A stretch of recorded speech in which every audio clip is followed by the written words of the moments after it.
नमस्कार, न्यूज 18 मध्य प्रदेश छत्तीसगढ़ देख रहे हैं आप और बुलेटिन में सबसे पहले बात पीएम मोदी और शी जिनपिंग की मुलाकात की। चेन्नई पहुंचे हैं चीन के राष्ट्रपति शी जिनपिंग। चेन्नई एयरपोर्ट पर शी जिनपिंग का जोरदार स्वागत हुआ। तमिलनाडु के महाबलीपुरम में पीएम मोदी और शी जिनपिंग की मुलाकात होने वाली है। महाबलीपुरम में ये महामुलाकात, पहले पीएम मोदी चेन्नई पहुंच चुके हैं और अब शी जिनपिंग भी चेन्नई पहुंच गए हैं। एयरपोर्ट का उनका भव्य स्वागत किया गया, जोरदार स्वागत किया गया। पारंपरिक तरीके और सांस्कृतिक लोक नृत्य के जरिए उनका चेन्नई एयरपोर्ट पर भव्य स्वागत किया गया। ये दो तस्वीरें आप देख रहे हैं। पहली तस्वीर शी जिनपिंग चेन्नई पहुंच गए हैं और दूसरी तस्वीर में पीएम नरेंद्र मोदी चेन्नई पहुंच गए हैं। तो पीएम नरेंद्र मोदी पहले ही चेन्नई पहुंच चुके थे और अब शी जिनपिंग भी चेन्नई पहुंच चुके हैं। चेन्नई एयरपोर्ट पर उनका भव्य जोरदार स्वागत किया गया। लोक नृत्य और क्षेत्रीय कलाओं के प्रदर्शन के जरिए शी जिनपिंग का स्वागत हुआ। इन परफॉर्मेंस को निहारने के बाद शी जिनपिंग का काफिला यहां से निकल चुका है।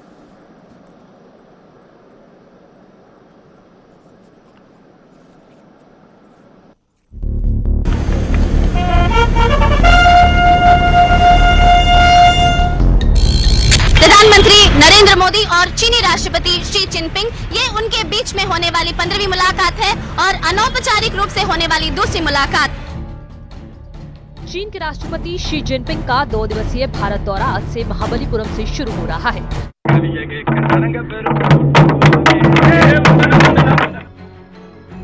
पीएम मोदी और जिनपिंग की यह मुलाकात वैसे तो औपचारिक है, लेकिन इसके मायने बहुत हैं और पूरी दुनिया की नजर इस मुलाकात पर है।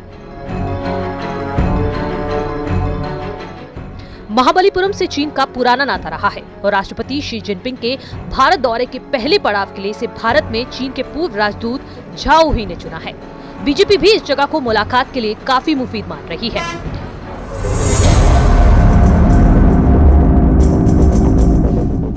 महाबलीपुरम का दूसरा नाम ममल्लापुरम है। ममल्लापुरम का चीन के साथ ऐतिहासिक संबंध रहा है। 18वीं सदी में पल्लव राजा और चीन शासक के बीच यहीं पर सुरक्षा करार हुआ। तमिलनाडु में मोदी मैजिक जमाने में भी ये बड़ा कारगर साबित हो सकता है।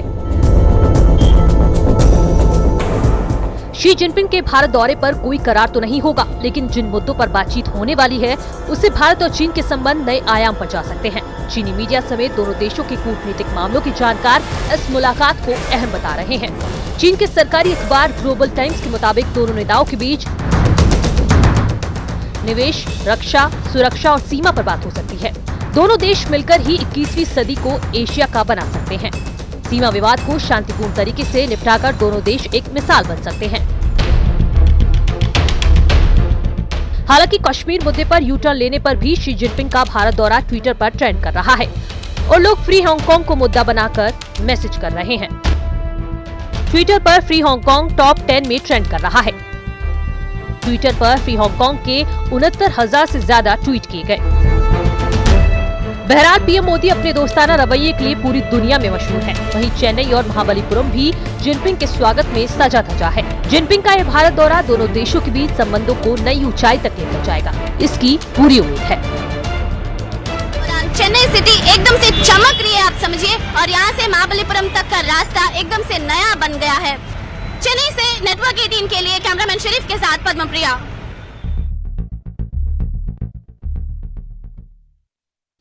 और ज्योतिरादित्य सिंधिया ने अपनी सरकार पर सवाल उठाए हैं। किसान कर्ज माफी को लेकर सिंधिया ने कहा है कि अब तक सिर्फ 50,000 का कर्ज माफ हुआ है, जबकि 2 लाख का कर्जा माफ होना था। वहीं सिंधिया बाढ़ प्रभावित गांव का दौरा भी कर रहे हैं और इस दौरान उन्होंने सरकार को नसीहत देते हुए कहा कि संकट के समय में सरकार को भी जनता के साथ ही रहना होगा।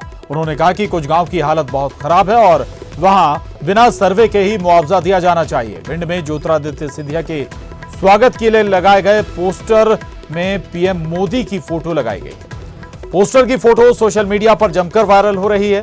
ये पोस्टर बीजेपी जिला संयोजक हृदय शर्मा ने लगवाया है।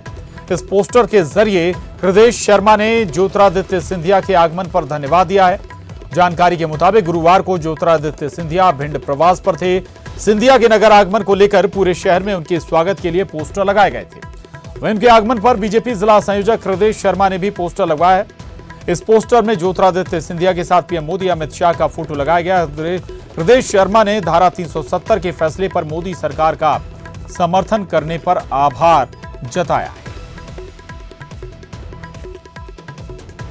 पूर्ण फसलों की जो नष्ट स्थिति मुझे देखने को मिली, ये अतिशयोक्ति नहीं है और कहने में मैं झिझकता नहीं हूं कि इस क्षेत्र में कम से कम इन 1 दर्जन गांव में तो सर्वे करने की भी जरूरत नहीं है। 100% नुकसान।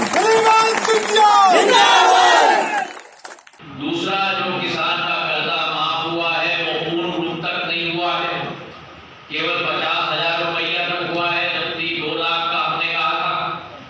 वो पूर्णतः 2 लाख तक कर्जा माफ होना। पूर्ण फसलों की जो नष्ट स्थिति मुझे देखने को मिली, ये अतिशयोक्ति नहीं है और कहने में मैं झिझकता नहीं हूं